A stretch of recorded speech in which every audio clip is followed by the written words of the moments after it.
Ég spyr, þú veist, eins og þegar einhver vinur minn segir, skilur, herri, ég var að koma með golfsett og ég svona, hvernig fórst ekki bara í hjónabandsráðgjöf? Já, það hérna, já, ég var að fá mér hund.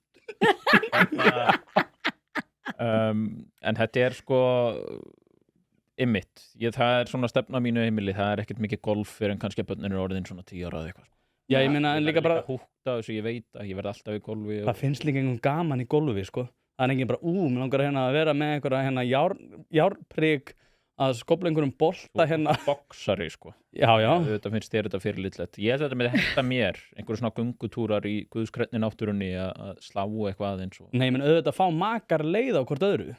Það alveg eðlilegt.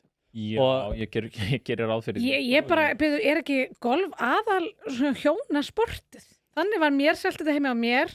Ég á golfsett sem maður minn gaf mér fyrir örugglega 15 árum síðan eða eitthvað og seldi mér það. Þetta eitthvað sem við myndum stunda saman. Svo þetta fyrir vegna börn. Hvað gerist? Maður minn, hann hefur haldið vel við golfinu. Ég hef ekki slegið kúlu í bara 13 ár. En þú kemur að því, sko, eftir svona 10 ár. Það byrja því að fara í einhverja svona ferðir. Já. Sonur minni byrjar að golfa, hann 12 ára. Hann vill fara upp á hvern einasta dag. Þetta algjör misskilningur, Tóti. Nei, menna, þú veist, þetta Hún flott sport. Þú getur alveg selt þetta sem eitthvað svona, skilurðu, upprúttað, þú veist, lyklapartí með einhverjum auka hjónum, sko. Sem þetta náttúrulega er. Sem þetta náttúrulega er.